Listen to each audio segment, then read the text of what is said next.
So hey folks, nice. All right, so let's get started.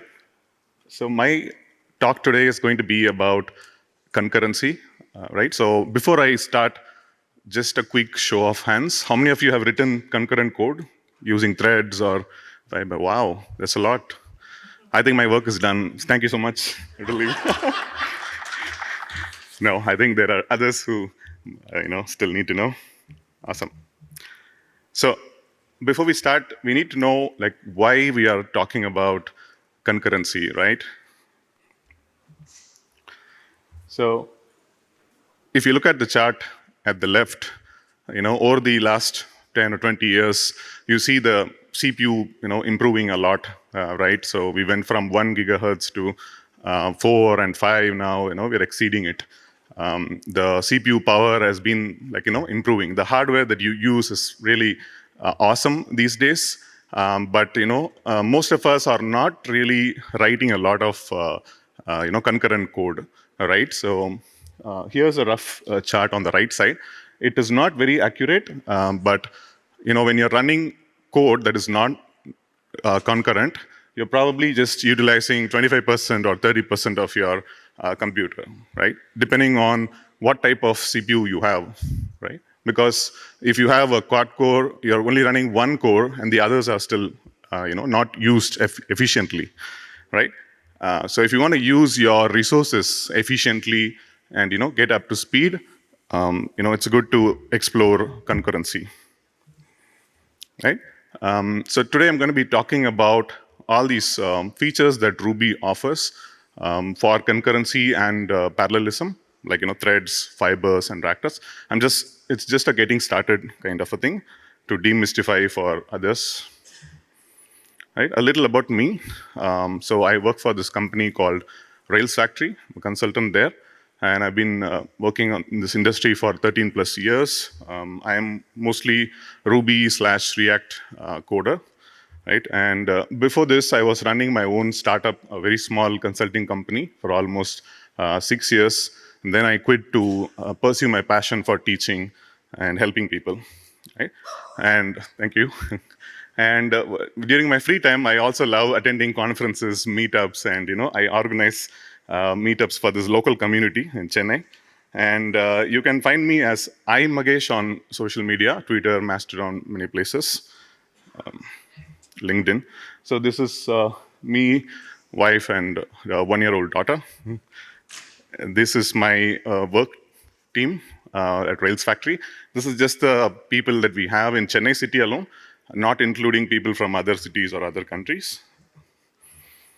All right, so do we know what is concurrency and parallelism? I have some pictures here. So this should explain concurrency for you, right? Although it looks like they're all doing this at the same time, they're not, right? So another example is this. So this is how we define it. Concurrency is about dealing with a lot of things, not doing a lot of things. When parallelism is about doing a lot of things at the same time, right? So another example for parallelism. So now, does Ruby support both concurrency and parallelism? Yeah, we'll find out, right? So we have thread, fiber, and Ractor. We need to see which one is concurrent, which one is parallel in these. A little bit of basics, let's say. So if I want to achieve parallelism, right, or concurrency, I can create multiple processes, right? So I can just go on and create multiple processes. It will be concurrent and parallel. But the thing is, processes are very expensive, right? It uses a lot of memory, and it doesn't share memory between the processes, right? So there are some caveats. What if I want to share memory or send messages, right? So that's one thing. Processes are expensive. So then what is the next option? Like, can I try creating threads from my process, right? So that might be less expensive. It makes it a good option. And thread also shares memory, right? So it could be a good thing for me.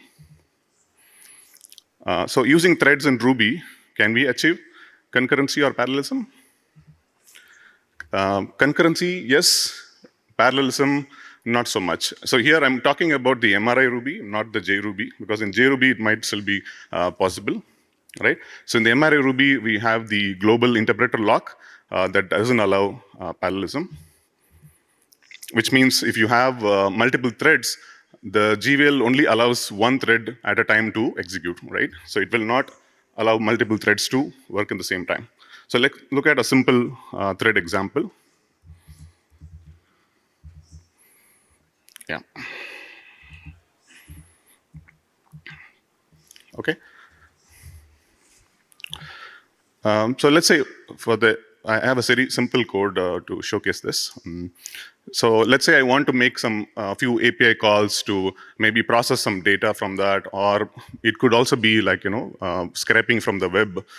In this example, I just want to scrape some basic information like title from them, okay? So one way is using threads, I could actually do things concurrently so that it's a little faster.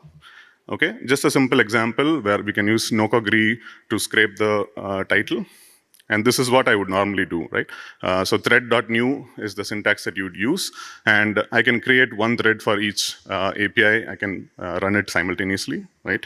I mean, concurrently. At the end, you use threads.join to actually collect all the results and get the ones, right? So it works for simple cases when you're doing this, right? But what if I have something more complicated, right? So let's say I'm using something for transactions and so on. At that time, you might have some issues.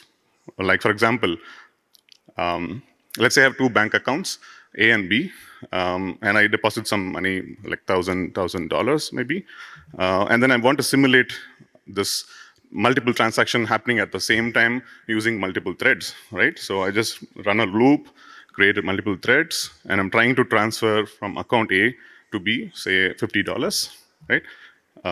So here you can imagine the transfer method could be doing some API calls or database calls to credit or debit from these two accounts. So again, I'm going to simulate the same thing, but this time transferring from B to A, right? So finally, just collect all the results and see what it prints, right? So this is what I got. Every time I run this, if you see, I'm not getting the expected result here. 780 and 1050 is not the right. So I try to run it again, and I did multiple times to see how often does it get it right. So second time, again, same thing. The actual result should have been 900 and 1100, but I got 950 and 1220, right? So what is the problem with my code? Right? One was the race condition, right? So using threads, most of the time we might run into race condition. Let's say I want to have multiple threads process some data, and I want to write it back to a file or a database. Both of them can actually race when they're sharing the state or memory, right? So that's one problem that you might run into. And another chances is the deadlock situation, right? We'll explain that a little bit. So how do we solve the current problem that we saw? Racing issue. I could probably, synchronize. I can lock account A and B and then transfer so that when thread 1 is running, thread 2 doesn't actually, do the same thing, right? So one thread can lock and the other can wait, right? And to avoid deadlocking, I can actually sort the order in which I lock, So simple things that I can do, right? So sorting the order of the accounts, right? And then making sure that I also do things atomically, meaning when I do the withdrawal and deposit, it has to happen atomically. Otherwise, that can also cause trouble. And then finally unlocking it, okay? So it gets a little complicated when we do this with threads, unless we are very good at doing these things ourselves. When you write complex code with threads, and there are other libraries that can help you, like concurrent Ruby. I saw it offers a lot of good data structures and methods for you to efficiently do these things, atomically executing stuff. Yeah, I think let's go back.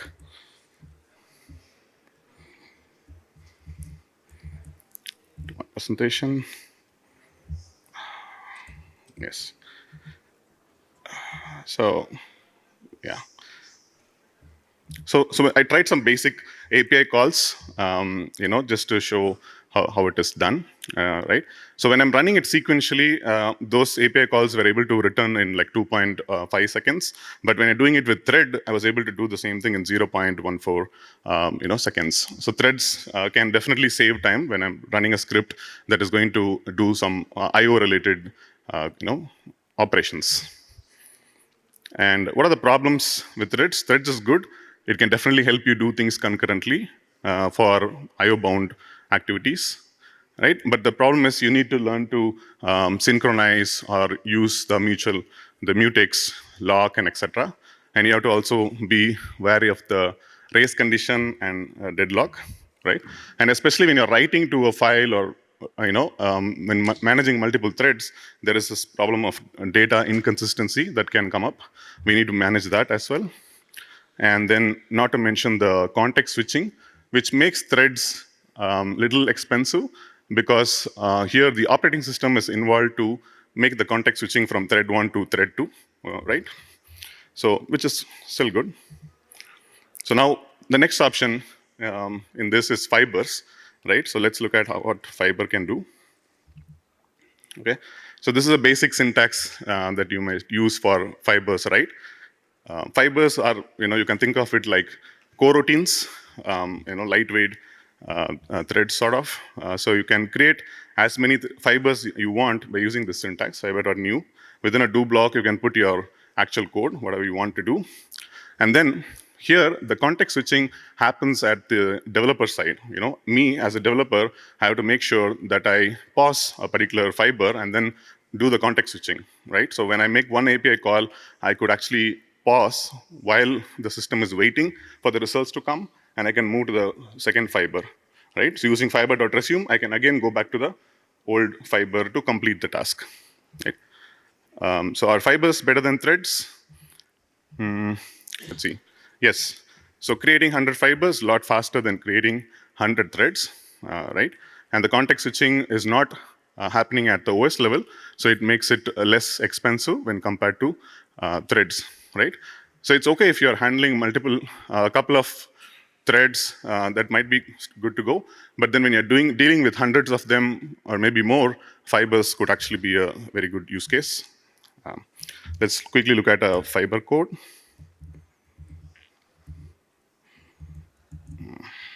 Sorry. Yeah. Right. So the same simple example that I have. This is the full code. Now this is the block where we have the fiber syntax, right? So I can do fiber.new and then put some sample code inside just to see how it works, right? So here, if you see, inside the fiber, I'm using fiber.yield. So this will pause the particular system, and then it can, particular fiber, and move on to the next one, right? So that's it. And then this is the main program where everything starts, right? So it starts from this line. First it puts the starting the fiber message, and the next is, it calls fiber.resume, which means this is when the fibers are actually getting executed, right? So fiber.new, and then it starts with line number 3, prints fiber started, and then when it comes to line number 4, it yields, which means it pauses here, and then it gives back control to the main program, right? And if you see, when it gives back the control to the main program, it actually starts from line number 11, not from 9 again, because it remembers the context, right? It remembers from where it paused earlier, and it can go back to it, right? So it prints this now to, result. Result is whatever that we sent out from the fiber, along with the yield method. And now you see, when I use fiber.resume, we were sending it back to the fiber again. Now again, it remembers where the execution was paused earlier. So now it can start from here, right? Fiber or resume, and it finally returns this particular message. Okay, so when you see this print message, you will also get the return that was sent from the fiber. Okay, so basically this would be the output. So I can do the same thing with the previous example that we saw, that is like web scraping, or if you want to do some API calls, you're writing a script to do some web scraping. Okay, bunch of URLs that I need to scrape from. The same similar code using Nokagiri. But here, I don't have to actually use fiber myself to create those syntax, right? It can be slightly complicated if I do it myself as a beginner. So I can use gems like this. Async gem is wonderful, actually. So I'm using it here to do the same thing. And I'm also using an async HTTP library, which is non-blocking, which is async in nature. Because while using this, you might be using an older gem, which might not be compatible with fiber, right? Because it could still be blocking. You might think that I'm using a async thing, but it's not completely async, right? It's not truly async. So we need to use libraries that are compatible with these fibers. So here I chose async along with async HTTP, right? So we start with this block. It starts basically an event loop. And then, I have task.async, and inside that I can have my little code. So this is like creating multiple subtasks within the main task, right? So these are all fibers, basically. So you can create as many fibers as you want, like this. And this async gem handles the scheduling, that is pausing the fiber and then sending it off. Interestingly, Ruby 3.0, I think, actually gave away this way to create scheduler, which gives you some hooks through which we can find out when there is an IO wait happening at the kernel, and I can do some thing like switching from one fiber to the other, right? So yeah, so this works. Now let's look at the other option.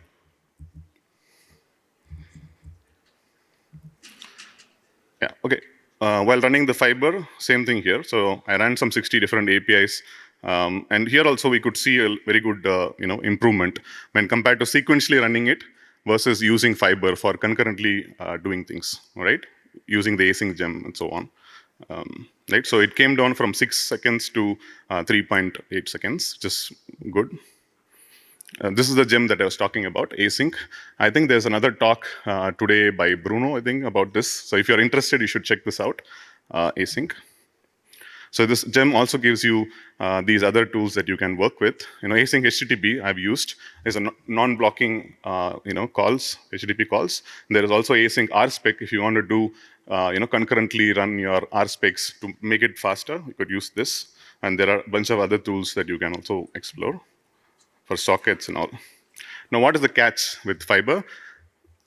So here, the context switching is not happening at the OS level, which means the OS is not going to preemptively, change the context, but you as a developer have to do it yourself, right? When I have 10 different fibers running, I need to know when to pause and when to resume, right? To make sure that all the fibers get their turn, right? So fibers, they're not really parallel, right? So they can achieve concurrency, but not parallelism.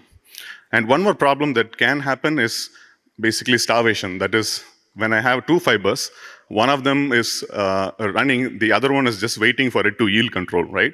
So unless the fiber themselves, they yield control, other fibers will still be waiting. It's basically starving them, right? So we need to write code that will do this efficiently if you're using fiber. Right? Okay, so the next thing is Ractor. So far we saw threads and fiber. Both can achieve concurrency, but they're not truly parallel, right? So Ractor would be your option through which we could achieve parallelism. So this is a basic syntax that Ractor uses, right? So same like fiber, you can do ractor.new do and put your code inside. But here you could think of this as like like a lightweight processes of sort. Similar to processes, this might not actually share memories. If you have multiple Ractors running, it will not share memory because it's isolated.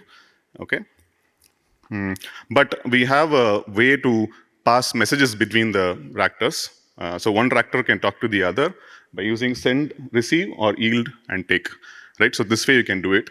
And if you want to send some data within the Ractor, you have to make sure that they are immutable, right? So if you're passing something like an array or object, it has to be deeply frozen to make sure this works. And right now it's an experimental thing, I guess. So many of the libraries still doesn't support. So if you try to access some library within the Ractor, you might still face issues. So you have to manage that on your own. Okay, so these are some of the key features of that. Isolated memory, which means you don't have to run into race condition, right? So that's a good thing here. And communication, like, you can pass data from one to other and collect all the data at the end. So that's good. And the last one is actually good. Since Ractors do not share memory, you don't need to worry about the GVL lock, which means I can have multiple Ractors running simultaneously at the same time, unlike threads, right?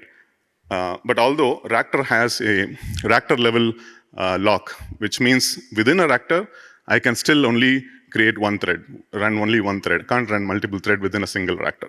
But through various Ractors, I can have a number of threads running, right? So that gives you true parallelism, running things simultaneously. So if you have 4 CPU processor, you could have 4 things doing at the same time, using the CPU more efficiently. Right, so let's look at some sample stuff here.